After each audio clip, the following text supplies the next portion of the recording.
वाढदिवस 18 वाजता,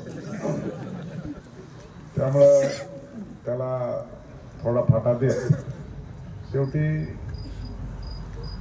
भीमाशंकरला गेलो, दर्शन घेतलं, जेजुरीच्या खंडोबाला गेलो, तिथं दर्शनही घेतलं, तळी उचलली आणि दगडूशेठच्या गणपतीची शेवटी आरती केली. 1 तारखेला असे कार्यक्रम केले, पण बऱ्याच जणांना असं वाटलं की मी बाहेर गेलोय म्हणजे फॉरेनलाच गेलोय. बाकीचे लोक तसे करतात, लोक इकडे कामाला लावून देतात आणि फॉरेनला जातात. मी अगोदरच जाहीर केलं त्यांना.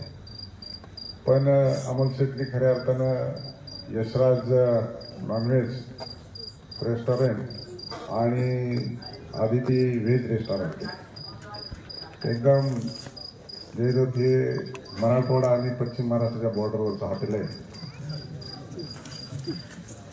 पलीकडे बांधाचे गेले की मराठवाडा, बांधाच्या अलीकडे आले की पश्चिम महाराष्ट्र. त्याच्यामुळे 2009 साली अशा प्रकारामुळे एका उमेदवाराने खडकतमध्ये जाऊन प्रचार केला. त्याला मेळच लागला नाही. पुण्याहून आला होता उभा राहायला, खडकतमध्ये गाडी उभा केली, जोरात भाषण केलं आणि भाषण केल्यावर लोक म्हणजे एक आमच्या पुढे बरेच आष्टीचं म्हणजे जोरात काम असतं. ते म्हणजे तुम्हाला मत देऊ पण अडचण आहे. म्हणजे तुम्ही काय अडचण आहे सांगा, लगेच सोडवतो. ते म्हणजे आमचं मतदान आष्टी तालुक्यात आहे, तेवढं बघा कसं इकडं. त्यामुळे फक्त खडकत ह्या रस्त्यावर आपल्या भागात आले, त्याच्यामुळं बऱ्याच जणांची गल्लत होते आणि म्हणून अमोल शेट्टी व्हेज रेस्टॉरंट काढायला ठरवलं. मला अगोदरच सांगितलं होतं. मीच विचारायचं अमोल शेट कधी येऊ, सकाळी येऊ का दुपारी येऊ, संध्याकाळी. त्यांनी म्हटलं संध्याकाळी, म्हटलं संध्याकाळी. ते अगोदर प्रास्ताविकात सांगितलं, लय वाट बघितली, तसं काही झालं नाही. मीच वाट बघितली, मला कधी बोलत. पण एकूणच सगळेच या पंचकृषीतील माता भगिनी मोठ्या संख्येने उपस्थित आहे. दादानी काहीतरी डायलॉग हाणला ते बाजीगरचा. सगळे कार्यकर्ते आपले नैराश्याच्या गर्तेत गेले होते आणि नैराश्याच्या गर्तेत गेल्याच्या नंतर साहजिकच आहे, गेले 6 महिने प्रत्येक जण त्याच्या पातळीवरती काम करत होता, झुंजत होता, मतं मिळवत होता. पण आपला अल्पशा मताने पराजय झाला. त्यामुळे मी पराजय झाल्यामुळे काही घरी आलो नाही, कोणाला भेटलो नाही आणि मध्यंतरी एकदा आलो आणि 6 तास सगळ्यांना वेळ दिली आणि भेटलोच नाही असं व्हायला नको. शेवटी निवडणुकीमध्ये कोणीतरी जिंकणार आणि कोणाचा तरी पराजय होणार. आपला वाट्याला पराजय आला, पण 2019 मध्ये पराजय झाला तरी मी आमदार झालो. उशिरा का व्हायला 2.5 वर्षांनी पण झालो. 2.5 वर्षांनी आमदार झालो, असं सरकार घेऊनच आलो. आणि आता पराजय माझा झाला. 20 तारखेला मतदान होतं आणि 23 तारखेला मतमोजणी होती.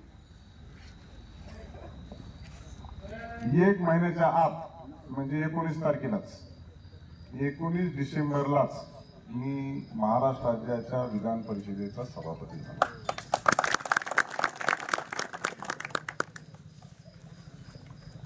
लोकांना वाटतं आता शरद कारले सभापती, मी सभापती. आता सभापती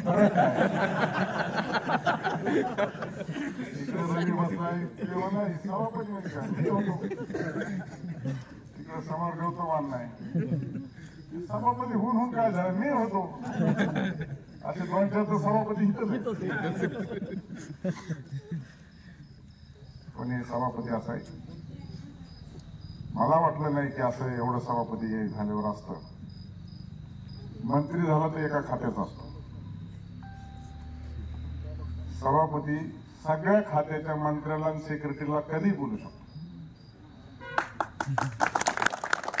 हा विधान परिषदेचा सभापती आहे.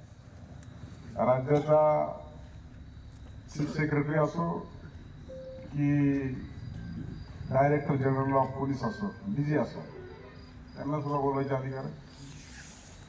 आणि अधिवेशनाच्या कालखंडामध्ये जर सभापतीला बैठक घेऊ वाटली किंवा सभापतीच्या उपस्थित बैठक घ्यायची असली तर मुख्यमंत्र्यांसहित सगळे माझ्या दालनामध्ये बैठकीला येतात. मला दुसऱ्याकडे दालनाला बैठकीला जावं लागेल.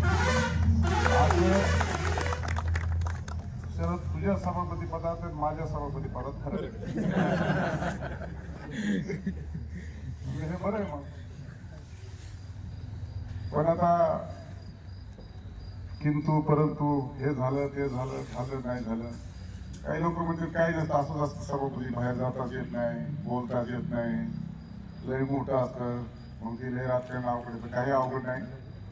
मी सांगेन तो कायदा आणि मी सांगेन तो आदेश. कारण सभापतीचा एक स्पेशल प्रिव्हिलेज असतो. कोणत्याही सदस्याला पीठासीन अधिकाऱ्यावरती थेट बोलता येत नाही.